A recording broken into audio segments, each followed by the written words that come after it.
Hello मेरे प्यारे दोस्तों, कैसे हैं आप सभी। स्वागत है आप सभी का आपके गुरुजी के चैनल एसपीजा चैनल पे। और मेरे प्यारे बच्चों, आज मैं आप लोगों को क्वेश्चन नंबर 4 का 1 नंबर से करवाऊंगा। बहुत ही अच्छे तरीके से सिखाऊंगा और समझाने का प्रयास करूंगा। और ये आप लोग मेरे प्यारे बच्चों एक्सरसाइज 1.3 के पढ़ रहे हैं, जिसमें कि मैं आप लोग को मेरे प्यारे बच्चों क्लास 10th का चैप्टर 1.3 को सॉल्यूशन करवा रहा हूँ। और ये पार्ट 4 है, आप लोगों के लिए पार्ट 3 तक बनाया गया है और उससे पीछे का भी वीडियो बनाया गया है। अगर आपने लोग नहीं देखे हैं तो डिस्क्रिप्शन बॉक्स में सारे वीडियो का लिंक दिया रहता है, उसको देख लीजिए और सीख लीजिए, समझने का प्रयास कीजिए। सबसे पहले कहा गया इसमें सिद्ध करने के लिए मेरे प्यारे बच्चों 6 पे पावर 1/3 है, या ऐसे क्यूब रूट 6 भी बोल सकते हैं। इसका हमें बताना है ये मेरे प्यारे बच्चों जी, यह एक ऑपर में संख्या कैसे। तो मैंने आपको पीछे क्लास में भी बताया था और अभी भी बताता हूँ। जब भी कभी ऑपर में संख्या साबित करना रहता है तो हम उसे परिमेय मान लेते हैं। सबसे पहले तो मानते हैं, यहाँ पे माना कि 6 पे पावर 1/3 एक परिमेय संख्या है, परिमेय संख्या है। आप सभी जानते होंगे मेरे प्यारे बच्चों यहाँ तक। इसीलिए जब ये परिमेय संख्या है तो 6 पावर 1/3 इक्वल टू बराबर क्या हो जाएगा, p/q हो जाएगा। ठीक है, जहाँ p और q, जहाँ p और q कोई सह संख्या हो, p और q कोई सह अभाज्य संख्या हो, अभाज्य संख्या हो तथा q नॉट इक्वल टू 0 हो। मेरे प्यारे बच्चों q का मान 0 नहीं होना चाहिए और p और q क्या होना चाहिए, तो एक सहअभाज्य संख्या होना चाहिए। चलिए, अब यहाँ से हम लोग क्या करते थे, √2 रहता था मेरे प्यारे बच्चों, कभी भी वर्ग रहता था वहाँ पे, जब वर्गमूल रहता था तो हम लोग वहाँ पे स्क्वायर करते थे। यहाँ पे एक प्रकार के देख सकते हैं घनमूल है, यानी कि क्यूब रूट है क्या 6 है। तो यहाँ पे मेरे प्यारे बच्चों हमें क्यूब करना होगा, तो दोनों तरफ क्यूब करने पर, दोनों तरफ क्यूब करने पर या घन करने पर हिंदी में लिख सकते हैं, घन करने पर। मेरे प्यारे से दोनों तरफ घन करने पर क्या हो जाएगा, दोनों तरफ घन करने पर। तो जब घन करेंगे तो ये 6 पे पावर 1/3 इस पे पावर में क्यू हो जाएगा और यहाँ से p/q पे पावर में 3 हो जाएगा।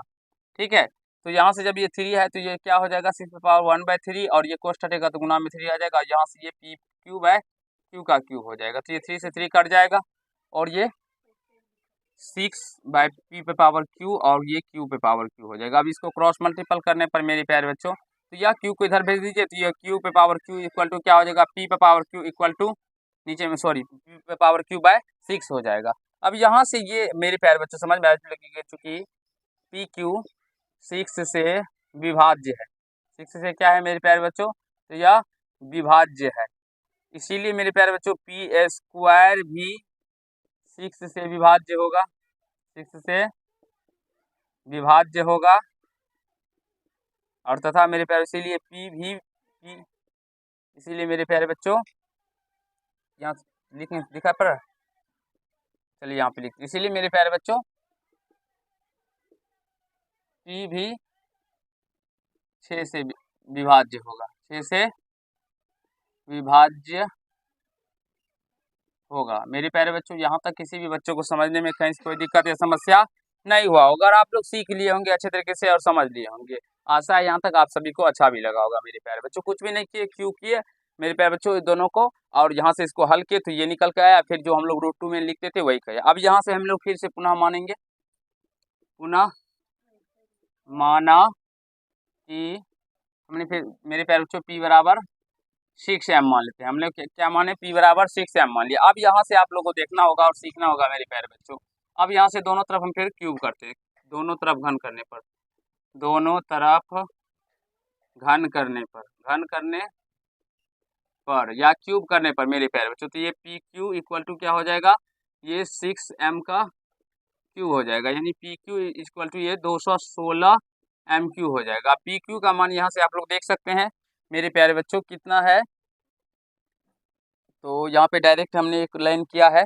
आप लोग चलिए यहाँ पे इसको डायरेक्ट छोड़ के एक लाइन और कर लीजिए। यहाँ से ये हो जाएगा 6q का क्यूब इक्वल टू pq, और यहाँ से ये q का क्यूब इक्वल टू क्या हो जाएगा, p का क्यूब/6 हो जाएगा।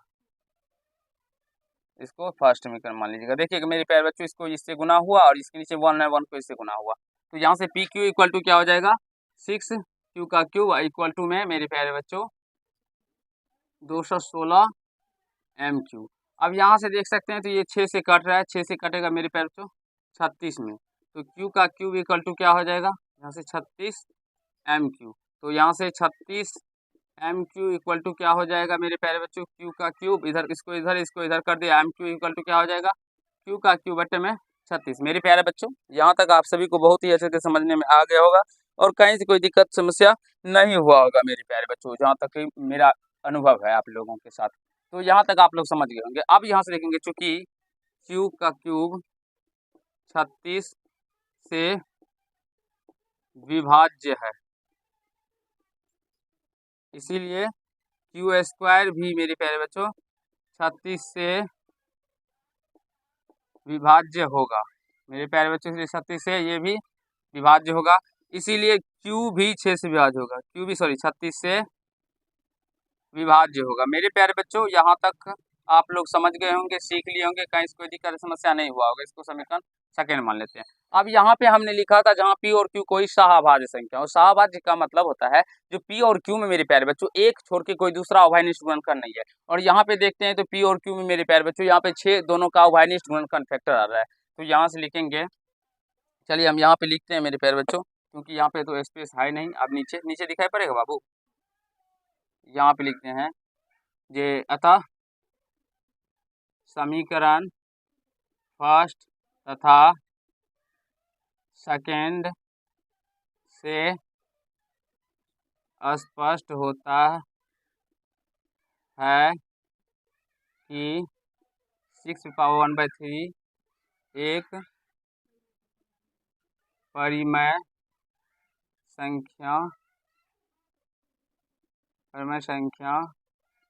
है, यह मानना गलत है, यह मानना गलत है मेरे प्यारे बच्चों। अतः 6⁻⁴ एक अपरिमेय संख्या है। आई होप मेरे प्यारे बच्चों आप सभी को समझ में आ गया होगा, कहीं से कोई दिक्कत या समस्या नहीं हुआ होगा और आप लोग बहुत ही अच्छे तरीके से सीख भी लिए होंगे। तो चलिए आज के पार्ट में इतना ही करते हैं, नेक्स्ट पार्ट में आगे के क्वेश्चन को करेंगे और सीखने समझने का प्रयास करेंगे, और मुझे विश्वास है आप लोग को अच्छा भी लगा होगा। मेरे प्यारे बच्चों आप लोगों के सपोर्ट का ज़रूरत है मेरे प्यारे बच्चों, तो आप लोग ज़रूरी सपोर्ट कीजिए और शेयर कीजिए जितना हो सके मेरे प्यारे बच्चों, क्योंकि आप लोग बहुत सारे बच्चे कमेंट भी करते हैं सर इस बोर्ड पे दिखाई नहीं पड़ता है। तो मेरे प्यारे बच्चों मैं आप लोगों के लिए सोचता हूँ क्यों ना जल्द ही डिजिटल बोर्ड लाया जाए, तो लेकिन डिजिटल बोर्ड लाने के लिए मेरे प्यारे बच्चों अभी मेरी उतना आर्थिक स्थिति अच्छा नहीं है, जिसके वजह से मैं आप लोगों के लिए लेके नहीं आ पाता हूँ। हाँ, लेकिन अगर आप लोग मेरे प्यारे बच्चों सपोर्ट करेंगे तो जरूर ही मैं आप लोगों के लिए डिजिटल बोर्ड पे भी सवाल बताऊंगा और सिखाने का प्रयास करूंगा। चलिए आज के पार्ट में इतना ही। अगर आप लोग को समझ में आया है तो वीडियो को लाइक कर दीजिएगा, कैसा लगा ये कमेंट कीजिएगा, और यदि चैनल पर नए होंगे तो चैनल को सब्सक्राइब करके बेल आइकन को प्रेस कर लीजिएगा, जिससे मेरे हर एक वीडियो का नोटिफिकेशन आप तक पहुंचता है। धन्यवाद।